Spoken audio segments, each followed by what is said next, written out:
In 2024, we headed to Fiji to conduct our first outreach project. And 2024 really was our proof of concept. Obviously, we hadn't done anything like this before. So we went over there wanting to make a difference, but I don't think any of us expected to see the need that we would actually see. And we met people, of course, that had gone their whole lives without having any access to eye care. So that means they'd never had any sort of eye exam, no vision screening, no sort of eye test.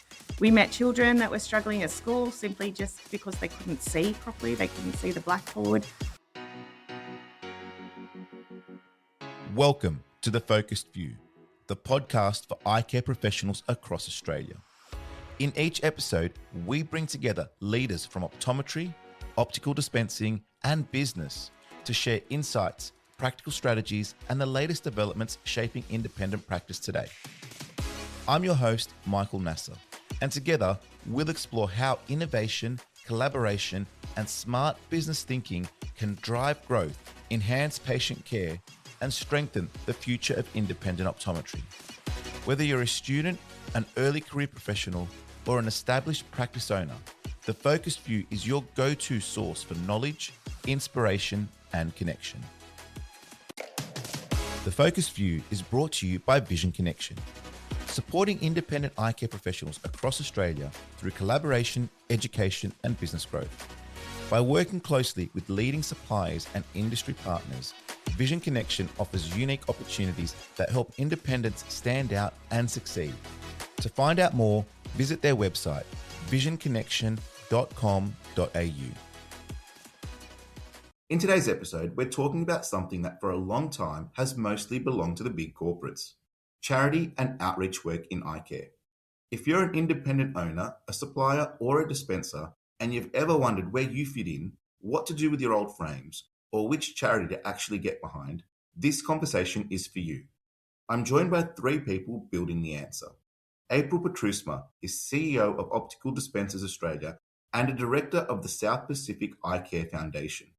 She's joined by fellow director Chedy Kalach and by Allyson Freind, who leads the foundation's volunteers on the ground in Fiji. What they've built is a charitable vehicle in our industry designed around dispenser expertise, not just optometrist-led care, and one that lets independents take part at whatever scale they can manage. We get into where it came from, why the gap existed for so long, and the practical ways you and your team can get involved. So let's get into it. Welcome today, guys. I'm really excited to have all three of you on. I guess for the context of the listeners, can you give us a little bit of idea as to who you are and the background as to which, I guess, brought us together today? Yep, I'll get started. My name's April Petrusma. I am not only the CEO of Optical Dispensers Australia, but also one of the directors and co-founders of the South Pacific Eye Care Foundation, also known as the SPEC Foundation, which is the reason we're here today to have a chat about what we've been doing in that regard. And I'm also joined by my colleagues, and I'll let them introduce themselves. Thanks. I'm Chedy. I've been in optical career, I've been in optics my whole working career. I've been in corporates, been in private, and obviously for the last decade been running ACOD, which is the Australian College for Optical Dispensing, but also with April we've co-founded the South Pacific Eye Care Foundation, and that again is the reason why we're here. Hi, I'm Ally. I own my own business in regional WA. I am a volunteer on the Fiji outreach program, which I'm very proud to be a part of, and very happy to be here today. Yeah, and obviously from the volunteer point of view, it's good to get a perspective on that as we sort of unpack what you guys are doing, which is really which is great stuff with the South Pacific Eye Care Foundation. And April, this is an initiative I think that's really been inspired by your time at ODA and the outreach program that has been the predecessor to what is now SPEC. Can you take us back to the start, how it all began, how it happened, how it evolved, and give us some context into, what it's evolved to and what it is today? Yeah, sure. You're absolutely right. It did start from ODA. In 2024, we headed to Fiji to conduct our first outreach project. And 2024 really was our proof of concept. Obviously, we hadn't done anything like this before. So we went over there wanting to make a difference, but I don't think any of us expected to see the need that we would actually see. And we met people, of course, that had gone their whole lives without having any access to eye care. So that means they'd never had any sort of eye exam, no vision screening, no sort of eye test. We met children that were struggling at school simply just because they couldn't see properly. They couldn't see the blackboard. And adults, obviously, whose livelihoods depended on them having, clear vision, and they were struggling. So at the same time, we also saw how much the industry wanted to get involved and how much they wanted to help. Suppliers, like from day one, were donating products. We had volunteers who gave up their time without giving it a second thought. And it became pretty obvious at this point, pretty much even before we'd begun, that it was going to be much bigger than just a one-off ODA project. Realistically, ODA's role in the industry is, of course, to support and advocate for optical dispensers. And a charitable foundation obviously has a completely different purpose. So it made sense for us to create an organisation that could focus purely on the improving access to eye care side of things, but at the same time giving our members at ODA and also the wider optical industry like a way to be able to contribute and an avenue to get involved as well. And for those listeners that don't know what the foundation is yet or are hearing about it for the first time, can you talk to us about it? What is the SPEC Foundation? What does it actually do? And I guess if you can speak to how it sits along ODA and the initiatives of ODA specifically. Yeah, perfect. So the South Pacific Eye Care Foundation, also known as SPEC Foundation for short, which was no accident, is a registered Australian charity. So the focus is, of course, access to eye care for disadvantaged communities throughout regions of Australia and also developing areas of the South Pacific as well. Our major focus is correcting refractive errors with glasses. And I think it's important to point out here that, of course, like uncorrected refractive error still remains one of the leading causes of vision impairment globally. And that's even in this stone age with all the technology we have and, all the money there is in the world, it's still one of the number one reasons why people can't see properly. So in summary, basically what we do, we coordinate volunteer outreach programs where we provide vision screening and like basic eye exams. We dispense free prescription glasses for people that would otherwise go without. But on the other side of things, and one of the more important things that we do when we're in these locations is we assist in training local workers and work with other local organisations and the communities as well to make sure that, we're creating some sort of long-term solution. We're not just flying in for a few days and then leaving again. So where ODA comes into it, obviously we're very closely connected because that's where the idea began. Also, our volunteers, they're ODA members, and this is to ensure a high standard of expertise, but we are completely separate organisations. So ODA is the peak professional body for optical dispensers, where the SPEC Foundation is, of course, the charitable organisation. But they leverage the skills of dispensers to allow our profession to get involved and the whole optical industry too, to be able to give back. Yeah, and you speak to one of those really, I guess, one of the positive parts of our industry, where we have we have a healthcare component and of all sort of the senses that we address or, the health component that is, it's vision, and it's so important. And so to be able to contribute in a way like this, I can imagine how meaningful it is when you're over there and you see the difference that you make in the product that we obviously end up dispensing and selling ultimately, but in this instance, providing from a charity point of view. So to be able to couple that together, I think is really powerful and really looking forward to learning more about that today and speaking to it. But if we sort of take it back to 2024, I mean, you said that that's when it started and you could see that it was going to be bigger than, what it is then and there. How has that developed over the time and how have you seen it evolve? And I guess what surprised you the most from when you started it, from the idea to now having it in reality being, something as meaningful as it is? Yes, that's a great question because honestly, I think what surprised, not only me the most, but also, all our volunteers and anyone that's been involved. It wasn't necessarily the demand because we knew that existed.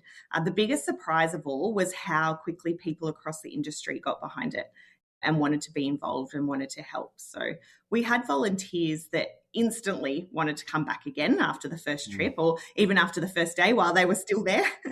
They were already talking about, can we do this again next year? And then we had suppliers, of course, donating products and practices reaching out, asking how they could help. But really, like when you're building something new, it can be quite nerve-wracking. You always wonder whether people are going to believe in the vision. And seeing that level of support so early, it's really what confirmed for us that this was something that our industry had been waiting for. And don't get me wrong, like we definitely aren't the first charity doing this kind of work. But what makes us different is that our projects are run and facilitated by dispensers, and we're founded by dispensers as well. So the concept here is to leverage the skills of dispensers to be able to provide this type of service and make an impact. And you mentioned that, I mean, this isn't the first. There are initiatives that exist within the industry. I mean, what comes to mind for me is the major corporates and I guess some of the initiatives that they have. But what was that opportunity that you saw? And I guess, looking at it from my perspective, there hasn't really been an equivalent on-ramp for independents and smaller suppliers specifically to get involved. And was that something that you identified? And if you can speak more to that evolution of how you really wanted to distinguish yourself from the other initiatives that I guess exist within the industry. Yeah, sure. I mean, even being a dispenser myself, I have worked in both corporate and independent practice too. And personally, like I was never presented with an opportunity to do something like this. There are opportunities out there, but you need to know, the right place to look, or you need to be connected with the right people. So the larger corporates, they usually have the means and the resources to run their own charitable programs, which is, fantastic. It's needed. But independents, they don't really have that same access and the same opportunity. If you're an independent practice or if you're like a small supplier, you might want to give back, but you don't really know where to start. So you also don't know, are your donations genuinely making a difference? Where do they go? How are they being used? Or how do you even get involved in the first place without having to start your own charity or your own project? So that is one of the gaps that the SPEC Foundation fills. We provide that kind of central pathway where everyone can contribute regardless of their size. And whether it's just like one practice donating a few frames or a supplier donating a bunch of lenses, or even just a small practice team running a fundraiser for a day and getting behind us, it just means that we're providing something that everyone can be a part of in whatever capacity they can. And it means that they can genuinely feel good about being able to contribute to something in the industry. Yeah, I love that notion. And again, I can speak for myself as an independent, and from the point of view of, the opportunities that exist for us, quite limited. But, organizations like this allow that connection to happen. And I think that that's really a really empowering thing for the community, for our community. And that's why I'm, really enjoying this message and spreading this message and hoping that people that are listening to this, obviously, that are wanting to contribute and feeling like they can contribute, obviously reach out. And that's obviously part of the narrative that we're talking about today. And even if I sort of take that a step further, when I look at, the independent forums and when you see the conversations that are happening around the industry, you hear the same questions quite often over and I mean, they might be put differently, but they're speaking to the same thing. A lot of the times there are questions around what charity should I support? What do I do with my old frames? You mentioned that gap, and there is this gap that is present with regards to, okay, I can contribute, but how and when and why? So what does the foundation give people that didn't exist before? Yeah, I mean, you're absolutely right. Those questions, they come up all the time because people genuinely want to help and they want to get involved, but it is really confusing. There is a lot of mixed kind of messages out there around what different organisations take and how they use their donations and what they accept. So I'm not going to get into going through different organisations or singling out names, but what I can say is the concept for us is to make it quite simple. So everything that we use is brand new as far as glasses are concerned. So, some organisations, they take secondhand specs and repurpose them, which is fantastic. What we do is we provide brand new prescription glasses in our outreach projects. So what that means is that if you have old dead stock lying around, if you have discontinued frames, might have a bunch of stock lenses in your storeroom. Well, I'll give you my address. Cool. It means like there's an avenue for you to be able to pass those on to us. And you know that they're going to get used. They're not going into landfill. They're not collecting dust in your back room or in the, drawer in the lunchroom. We're able to use all of that and turn it into a brand new product for people that otherwise wouldn't have anything. But I think just to clarify here, it's also not just about us collecting products. So it's about creating a really trusted pathway. So people are knowing where their donations are going and how they're being used, whether that's, a financial donation or a product or giving time. It's about directly helping people rather than funneling through different channels and kind of not really knowing where it ends up or what's happening with it. Yeah. And I feel like that transparency is a really important thing for the integrity of what's being done, and obviously that's super meaningful. And again, I've heard enough stories in the past about things when it comes to charities, and it makes you always wonder. So again, it speaks to that transparency, which is key. Chedy, from your point of view, and you mentioned earlier on, you're vastly experienced. You actually taught me through my optical dispensing course way back when. So you've seen the industry and different aspects of the industry in what you do. How do you see the foundation sitting alongside the corporate programs and the programs that you're, been a part of or you've seen from a distance, rather than competing them? And why do you see the industry needing, I guess, both? Yeah, so great question. So as April mentioned, we are looking at, it seems like we found a gap in the market when it comes to that independent practice. It's that private practitioner that's in the regional area in New South Wales or Queensland or even Darwin. And then we've even got people from New Zealand, regional New Zealand clients. And there's a practice of 3 people, the optometrist, the receptionist, and the dispenser there. So it gives them a chance to feel like a part of the global sustainability industry, not just trying to tag along with a corporate program. Just gives them that lead, gives them that opportunity to actually feel part of the team.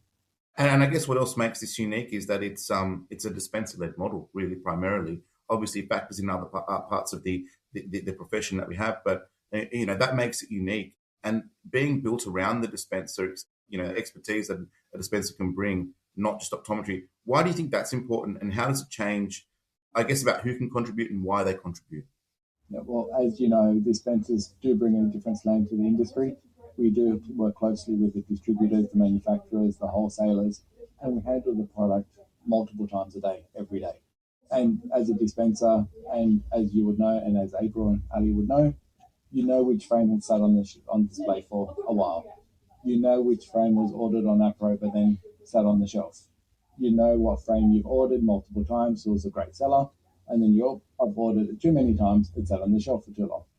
Or you may have lenses in the back room that are last year's anti-reflective coating and you've upgraded. Or you may have your edger, and then that needs a service, and you stop, let's stop edging, and then you've got a whole bunch of stock lenses. So that's where the dispensers know. You know the product, you know what you have, in my case, you know what's happening based on the frame you're wearing, or what frames you're selling. You know those model frames were being sold in the 80s, so you know decades, your history relates to the product. So we're comfortable with product. We feel like we're comfortable with lenses and designs and materials. So it feels like the dispensers have that product knowledge, and therefore we're enabling that to give it a second life. And then in my case, there was a frame that we saw last year. And you go, that was a frame from 2017, but it looked really good on the person. And you go, yeah, and then just brings back memories from that era when you were selling those frames. So we just have a slant to the whole industry, if you feel like that, or a problem or a disease when you see that frame. Oh, that's that model 15 years ago or 10 years ago. Well, they've kept that frame quite well. Yeah, and I guess the one thing that dispensers do from the perspectives that I see is they provide the practicality to the industry. I mean, obviously the optoms are highly valuable with the clinical consultation, and there is obviously a practicality to that. But, when it comes to the dispensing side, it is the majority of the time the apparatus of the frame and the lens that solves the vision solution. And obviously the practicality that a dispenser brings to that experience is critical, and their knowledge in and around that will, I guess, aid the assistance in vision in a really unique way. So to have it being dispenser-led and oriented, although obviously it's encompassing all parts of the business or the industry, you do really get that, that practicality of use of what's being dispensed and ensuring it's being dispensed in the right way, as opposed to just being the right script necessarily. April, got another question for you. For dispensers, and I guess if you reflect back on the dispensers that are done to date, and Ali will get to speak to this soon as well, what does it do for dispensers professionally, and what have you observed in the years that you've done it to date, and I guess it's ongoing, with regards to what the opportunity can bring to them compared to others, I guess, or other opportunities that exist in the industry? Yeah, I mean, I guess I won't steal Ali's fire and give away too much, but I think it's one of the most rewarding professional experiences that someone can have. Not, and do you know what? Not even just from a professional perspective, also just from a life experience as well. Any of our volunteers, including myself, I'm of course one of them as well, can contest to that it's just an once in a lifetime experience and something that you will carry with you always. So you work alongside optometrists, optical dispensers in really challenging environments sometimes. So this is where you really have to rely on your optical knowledge and your problem solving skills and your adaptability. Things don't always go to plan too. So you need to be able to, just switch over and make decisions very quickly. So it puts you in a very different environment, which kind of changes the way that you think even when you get back home. It reminds you that your profession really matters. So you're not just fitting glasses. You can literally change someone's whole life, their education, their employment, their independence, just with something as simple as a pair of glasses. And most dispensers, they go home with like a renewed confidence and new skills and a whole different appreciation for what they do every day. But for me, I think one of the most important parts of it and what really sets this experience apart from probably anything else you do within the profession is the beautiful friendships that you make. So going through these projects and spending a week together and working in these types of environments and seeing the impact that it has, it creates this truly amazing bond. And it really warms my heart when I get messages from past volunteers where they'll send through in our group chats, selfies where one volunteer has gone to another state or across the ditch to go and meet up with another volunteer just because they want to go on a little holiday or road trip together, or they're meeting for dinner because they happened to be interstate. And it's beautiful. Like, these create really lifelong friendships through these bonds. And that's something that's, quite unique. And a term that comes to me straight away is, professional development. And we're led to think that professional development is all about, CPD points and learning new, product information and materials and indexes and all that sort of stuff. But professional development is about individuals as a whole. And I feel like this would just, add a whole nother dimension to the way you think about the profession, the way you carry yourself as a professional, what we do. And like you said, you can bring those skills back and what you learn from other people too, because you'll be, I'm assuming you're in and around other dispensers and other professionals, and you get to speak to them about how they do things and why they do things. So, although that might not necessarily be a CPD attribution, it's just an awesome experience holistically as a professional, and then to contribute to the purpose. And I feel like that's why you get that deeper connection and you can build those, I guess, friendships, because you're all there for the same cause. And it's when things are purpose led, it obviously becomes a lot more inspirational and motivational. So I think it's really empowering to be a part of something like that. Chedy, if we look beyond, and I guess Fiji is really the highlight at the current moment, and maybe there's more that we're not really privy to at the moment, but do you have other communities across Australia or across the South Pacific that have been approaching you for help? Do you see this developing, and how do you see this developing with regards to other areas that the foundation can provide assistance with? Because I can imagine it's numerous. It's huge. We've just launched SPEC Foundation. We're getting multiple correspondences from around Australia and the South Pacific. We're managing, we're sorting, we're streamlining our systems to expand, to get bigger, to help anyone at need. We've had correspondence and detailed discussions already with Samoa, for example, and even remote islands off from Fiji. So there is talk, there is need. So we just want to streamline the system. We are streamlining the system so we can actually just support as many people as we can. Yeah. And again, like I said, I feel like, especially around us, when you travel to Fiji, and a lot of us do for holiday purposes, we obviously only privy to, the holiday features, but if you step out into the actual community, it's a very different feeling. And I would imagine that, there are a lot of communities around that, especially in the South Pacific and rural Australia, probably for that matter. And so I think this is an awesome vehicle that can help address that. So, Allyson, let's talk about the volunteer experience. I really think that, having you on board today and to be able to speak about, I guess, your experiences with it and how you've viewed it as a volunteer. You know, the other team leader for the Foundation's volunteer team. So congratulations on that. But take us inside the journey from your point of view and inside Fiji Outreach. What does it look like? What does the team do from a day-to-day point of view? And what kind of impact are you seeing? So our day usually starts the day before. We have a team dinner and a briefing about what time we'll be starting in the morning. Some days the road trips are really long. We travel by minibus. It can be a couple of hours drive there and back. So we usually attend schools. When we rock up to the schools, there's usually lots of little kids, smiling faces running around, peeking around corners and laughing. So once we get to the location, we generally split up into teams. So someone will be doing colour vision testing, distance vision, near vision, dispensing, and the optometrist will set up in a space as well. On the first year, we made a pact that we wouldn't turn anybody away. So we don't leave until the very last person is seen, which sometimes will make for some really long days. But that was just a pact that we made with everybody that we would do that. Like April was saying, some of the conditions are pretty trying as well. There's some makeshift shelters. Sometimes there was no electricity. Yeah, so pretty trying, but very challenging. And I guess if you reflect back on the experience, because you've been to a couple of them, or if not all of them, if I'm not mistaken, to all of them, right? So can you talk to me about a moment that stayed with you from the time that you've spent? I mean, and I guess what you observed and why that probably means something to you. And I guess you will, in this example, kind of explain to people what you wish that they could see more of with regards to the work that this actually does and the meaning that it has for the communities that you serve.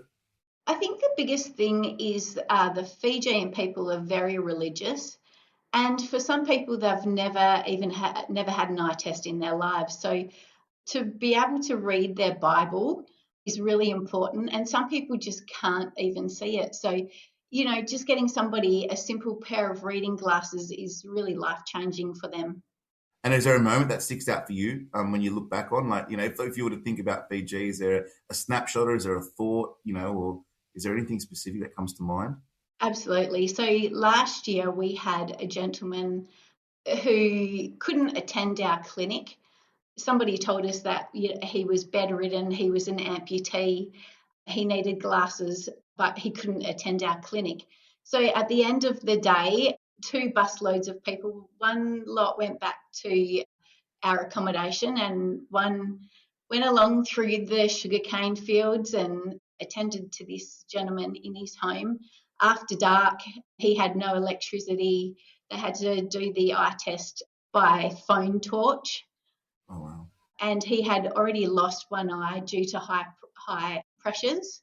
So to be able to go and do that is really, really amazing. Yeah, and I guess for practice owners or team members that, you know, of a practice that want to get involved, I mean, you've got an independent practice yourself in rural WA and, you know, obviously you believe in it. I know your team members, I think, are partaking this year. So if you're speaking to a practice owner or if you're speaking to team members within a practice who want to get involved, what kind of commitment, you know, does it involve? And I guess what value, you know, will you see it bringing back to their team? So we've got a pretty unique situation this year. We had a volunteer from a practice last year and the practice owner is actually attending this year. So I've actually reached out to them and I'd just like to let you know from both of their points of view what it's brought for both of them. So Madison Wilden, she was last year's volunteer. In her words, she says, by removing the retail setting of dispensing, I was able to solely focus on patient care, communication, and develop my manual dispensing skills, as well as challenging myself and growing in confidence professionally and personally. A few areas that she took away from the program was it reinforced her value and worth as an optical dispenser.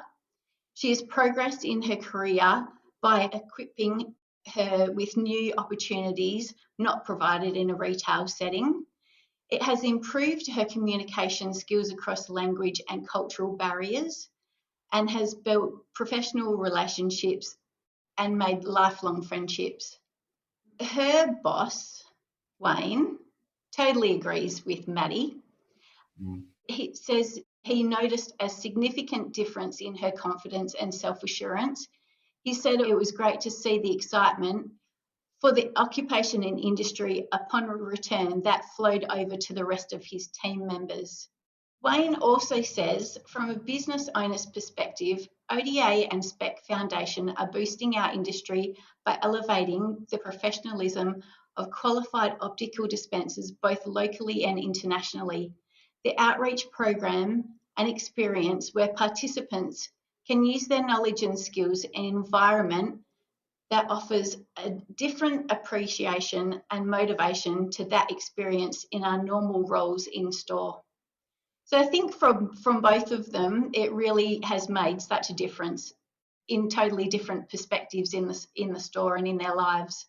Yeah, and I think that speaks back to that professional development, and it's really putting it on steroids. It sounds like, with regards to really accelerating the meaning of the profession and then the skill set of the profession too. So from that point of view, I could imagine people would just want to be getting involved and learning, and it really seems like a positive, because not only are you doing good for the community, the individuals are getting something out of it too in a positive fashion too. And I think, in life we want to strive for those win-win situations, and it sounds like this is really one of those. So I think for anyone that's considering it, it's definitely worth, getting involved and reaching out, seeing how, one can be involved.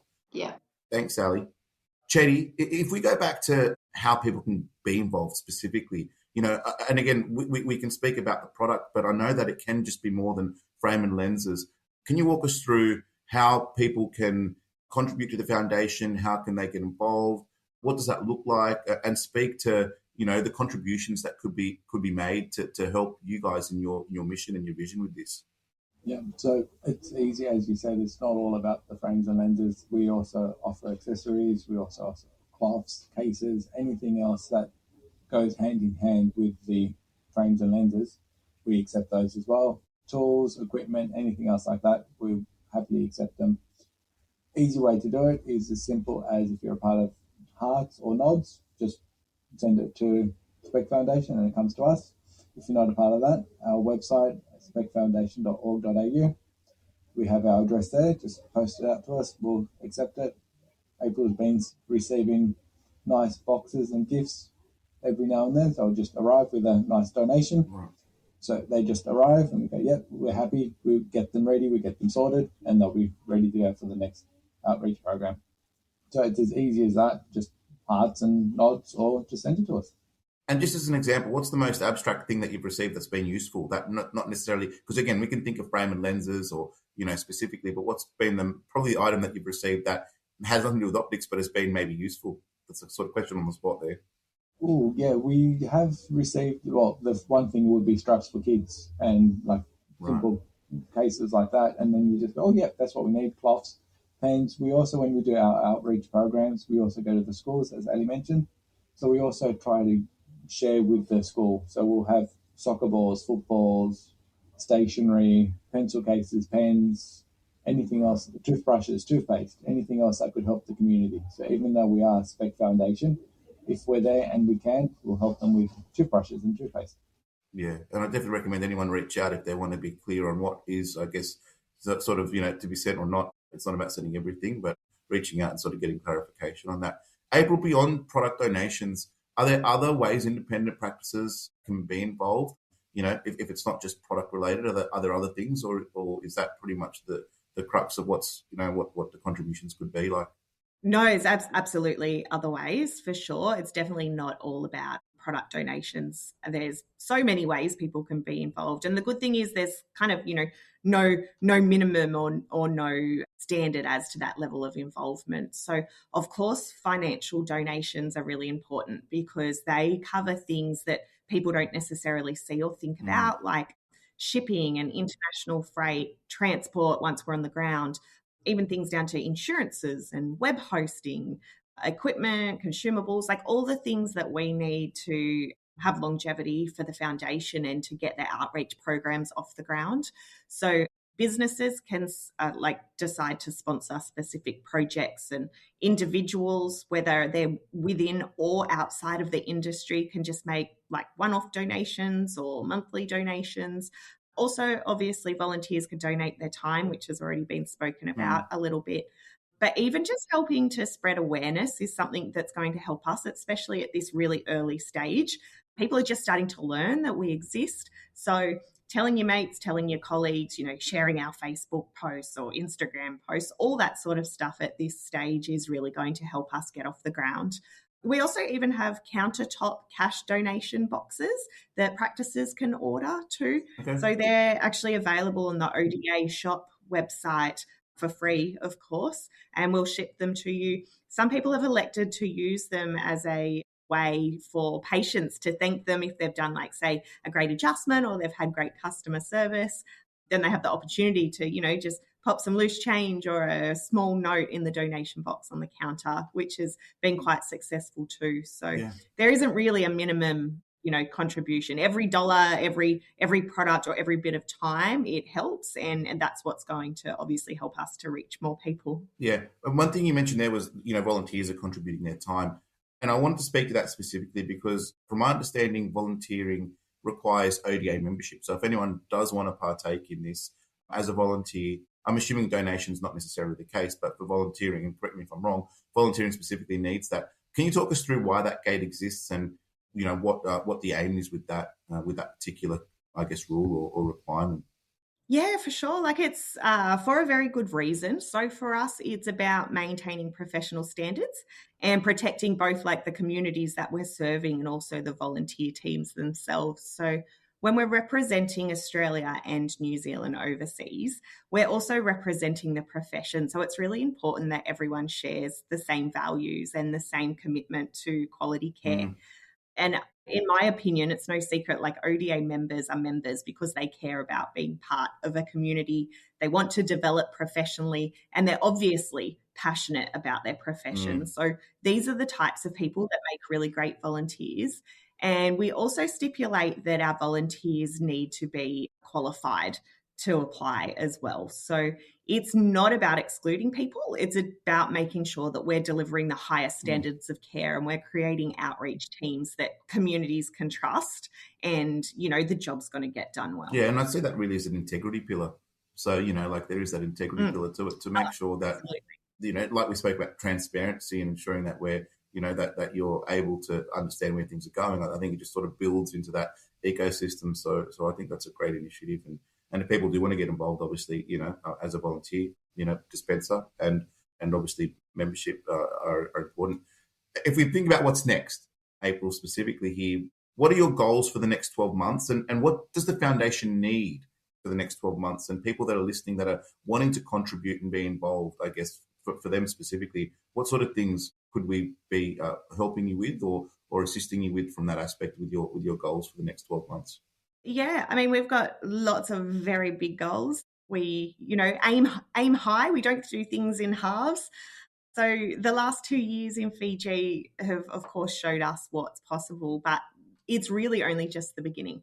So over the next 12 months, we want to expand like the scale and the frequency of our outreach programs. We want to be able to start serving communities beyond Fiji as well. So aside from, or similar to what Chedy was saying before, aside from just some of the smaller South Pacific islands, some of the other places that we're, of course, looking at getting involved with now includes like regional areas here on home soil in Australia. So that planning is happening in the background at the moment. What we need most to be able to help any of that happen is support. So I don't want to sound like a broken record in any way, but obviously everything in this world costs money. So financial donations, corporate sponsors, ongoing partnerships, that's all the stuff that we really need now to help us to reach more communities and, make those life-changing impacts, both internally here in Australia and across the Pacific area as well. And a recent material development that's taken place, which I think it's a technical sort of thing, but I think it's important we speak to it because, again, it's part of that, integrity and transparency aspect of things when it comes to, charities and the like. Is this, and you please expand on this, the DGR1 status. Can you speak to us and to the community about what does that unlock for the foundation? And I guess what should listeners know about how those changes evolve with regards to, any giving or, support that is provided? Yeah, sure. I guess like people hear that term thrown around, no one really knows what it means. So it means that we've been endorsed as a deductible gift recipient. So achieving DGR1 status means like it's a huge milestone because donations of $2 or more means that it's tax deductible for Australian taxpayers. So that makes it a lot easier for businesses and individuals to support the foundation, particularly during tax time. I mean, obviously, it means that not only do you get to support a registered charity, but you also get to receive a tax benefit. But I think more importantly, it's not even about that. It gives donors confidence. Obviously, there's a lot of red tape to get to that point. It's not just handed out. Not anyone can just register as a charity and become a deductible gift recipient. So it demonstrates that we've got a high standard of governance and accountability, and it allows, much bigger conversations to be had.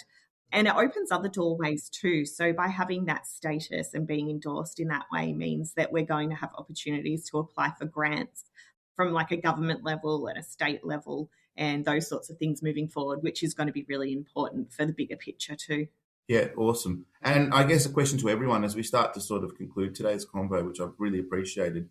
If a listener wants to do one thing after this episode, whether it's donating, sending products, putting their hand up to volunteer, what's the next best or what's the single best first step that you could suggest, and where do they go?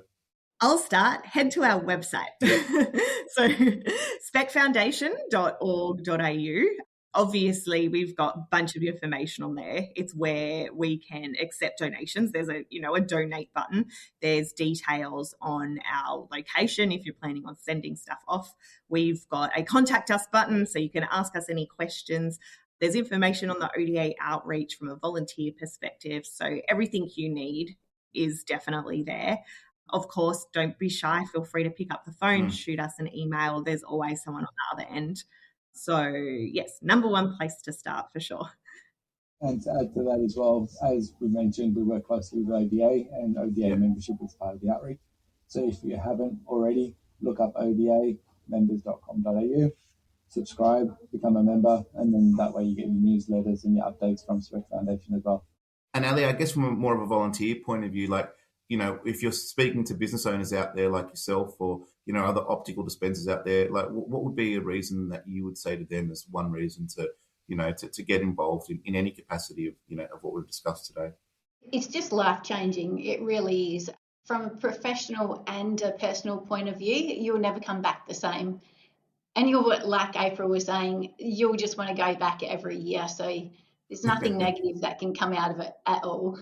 Yeah, and I guess to echo that point from where we sit and how I see it, it's a fantastic initiative, and April and Chedy and Allyson, all that work you do is just inspirational. So congratulations on the foundation, congratulations on the goals that you're kicking with it. I know it's going to be a big thing and an amazing thing. So obviously from our point of view, we fully support it. If there's anything we can do to assist, obviously we're here to assist. But good luck with everything. I know as we record, it's the end of June and Fiji is on in a couple of weeks now, so. The episode might just come out a bit after, maybe a bit before, see how we go. But ultimately, congratulations, good luck, and thank you so much for sharing the information that you've shared today. We've really appreciated it, and hopefully the industry gets on board and we kick some goals together.